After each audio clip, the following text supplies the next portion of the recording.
Ini adalah video yang kamu cari. Pasti kamu suka.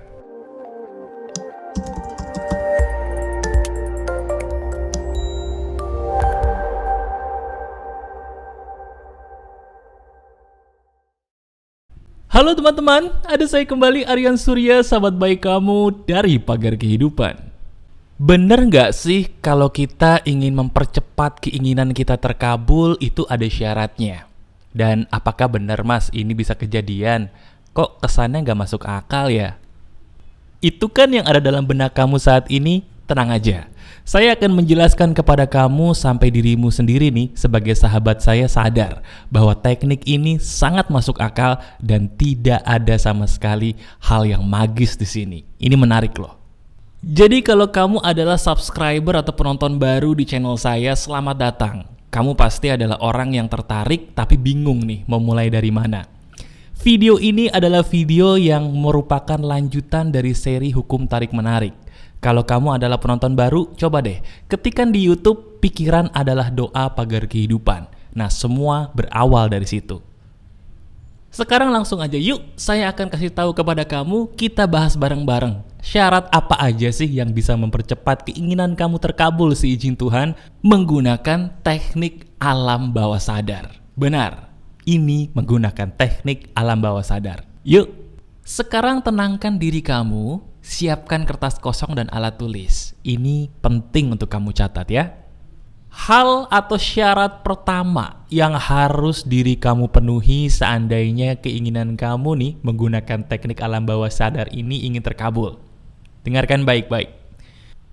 Dalam mengucapkan keinginan kamu dan menuliskan keinginan kamu harus jelas sejelas-jelasnya. Saya ulangi ya, tolong disimak. Ketika kamu mengucapkan sebuah keinginan atau menulis sebuah keinginan, tulis atau ucapkanlah dengan jelas sejelas-jelasnya, lengkap selengkap-lengkapnya.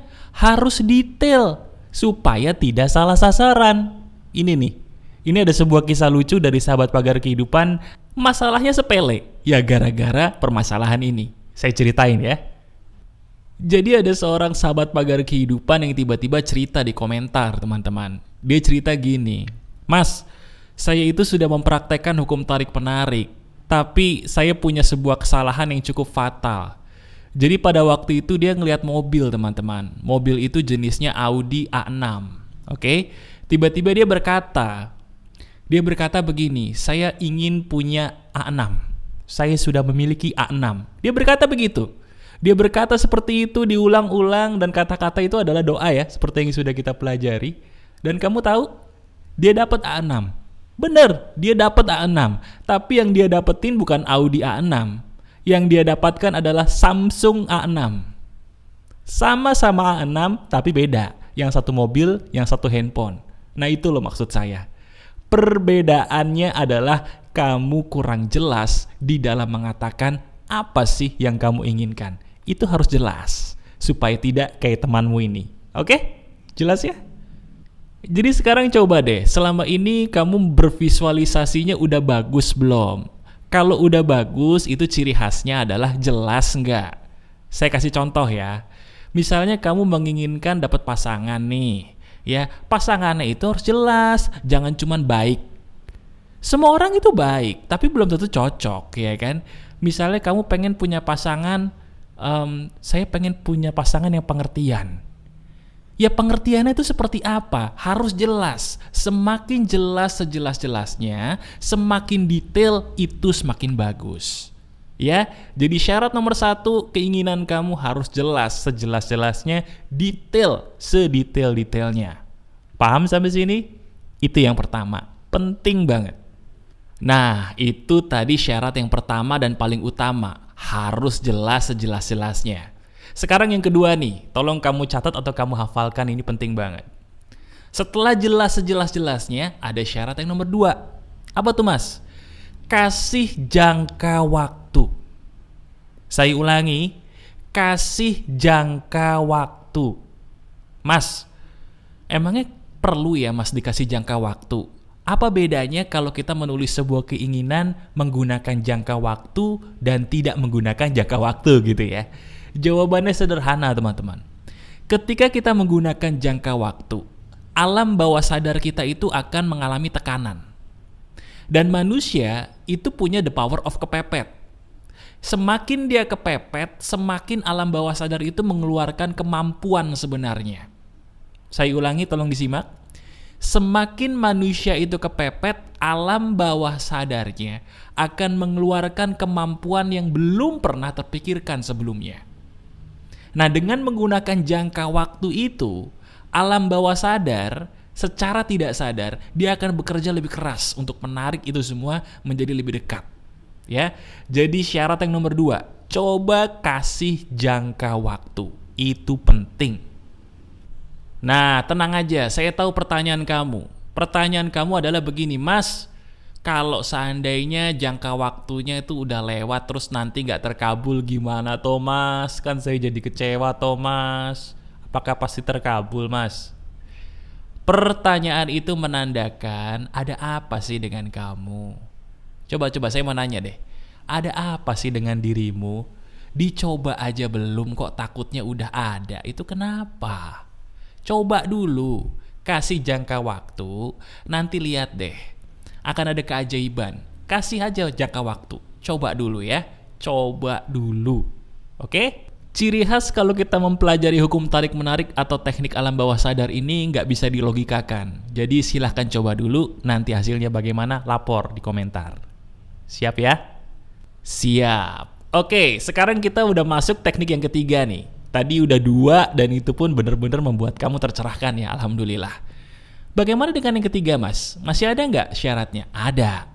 Syarat yang ketiga, ini paling penting, tolong disimak.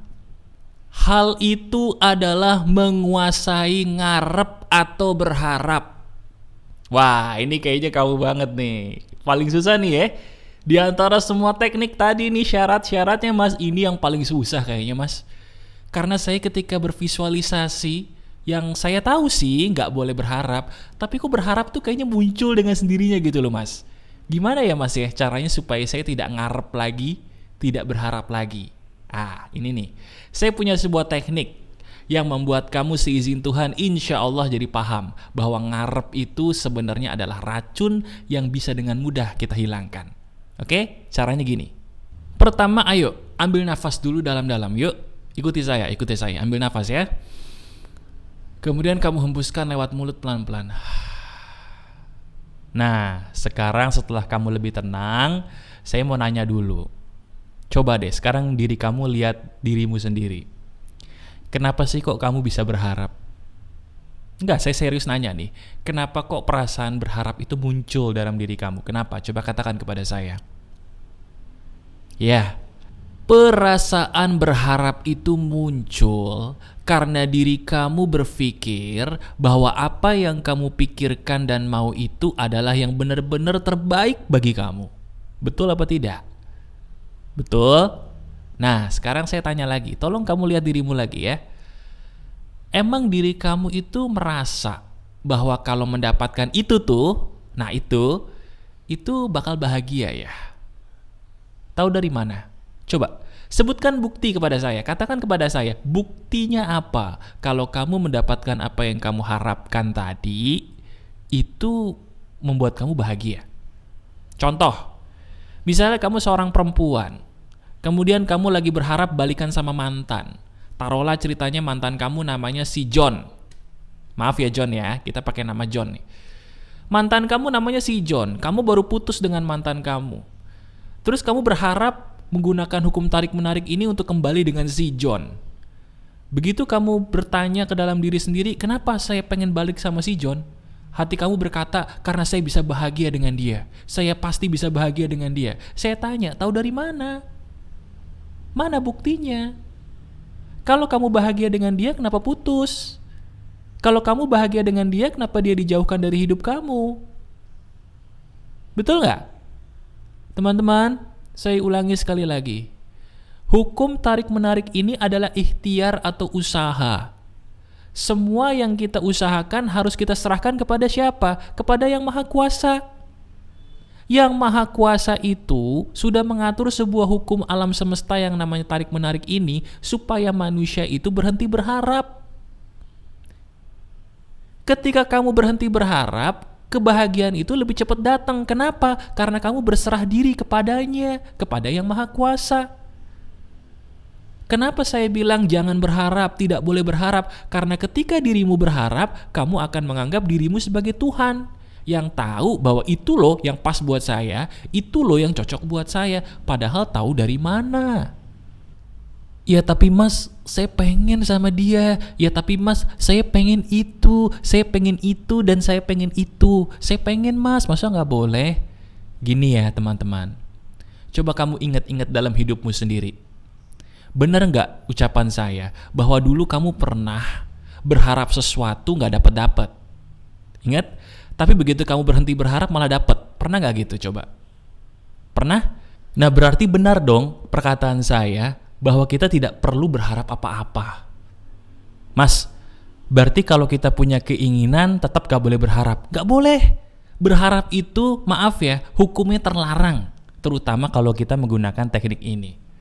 Berharaplah hanya kepada Yang Maha Kuasa, karena Dia yang tahu yang paling baik buat kita. Gak boleh ngotot.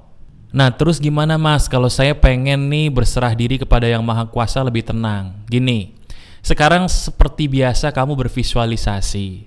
Tapi tolong, ketika kamu bervisualisasi atau menuliskan keinginan, gak usah pakai nama.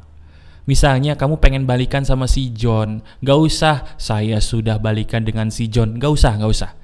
Kamu ganti visualisasinya atau tulisannya menjadi saya bersyukur saya sudah memiliki pasangan seperti A, B, C, D, E. Yang kamu sebut itu bukan namanya, tapi karakternya, perilaku idealnya yang kamu idam-idamkan dari seorang pria atau wanita atau teman. Jadi kamu tidak boleh menyebut nama. Karena kalau kamu menyebut nama, itu sama saja kamu ngotot. Dan itu yang membuat kamu berharap. Nanti kalau kamu menggunakan teknik saya ini, diri kamu akan bingung. Bingungnya kenapa? Ternyata yang saya dapatkan itu lebih baik dari si John, mas. Yang saya dapatkan itu lebih baik dari si Tiwi, mas. Yang saya dapatkan itu lebih baik dari teman lama saya, mas. Ternyata benar ya mas Aryan, kita gak boleh nyebutin nama. Karena kalau kita tidak menyebutkan nama, nanti sama Yang Maha Kuasa dikasih pengganti yang lebih baik. Bukan dia, orang baru yang lebih baik. Jelas ya maksud saya ya? Itu yang penting.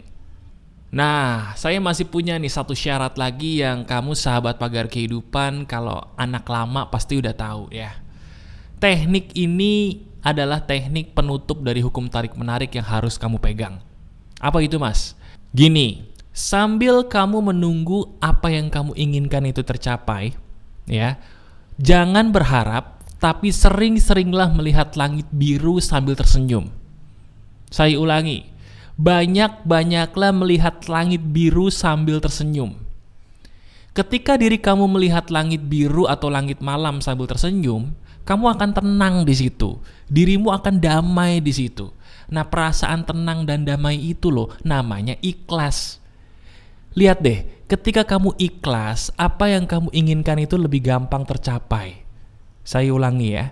Ketika dirimu ikhlas, semakin ikhlas keajaiban itu semakin terjadi dalam hidup kamu. Pernah nggak kamu alami? Nah itu maksud saya ya. Jadi coba sekarang jadikan isi video ini sebagai bahan praktek kamu berikutnya. Silakan kamu subscribe, klik jempol ke atasnya dan praktekkan isi video ini ya. Laporkan hasilnya di komentar. Oke? Gimana? Menarik ya? Semoga apa yang saya bagikan ini bisa menginspirasi kamu. Saya pengen banget kamu mempraktekkan apa yang saya katakan ini demi kemajuan hidup kamu. Masih ada saya Aryan Surya, sahabat baik kamu dari Pagar Kehidupan. Tetap keep the spirit, keep sharing, and keep loving. Bye-bye.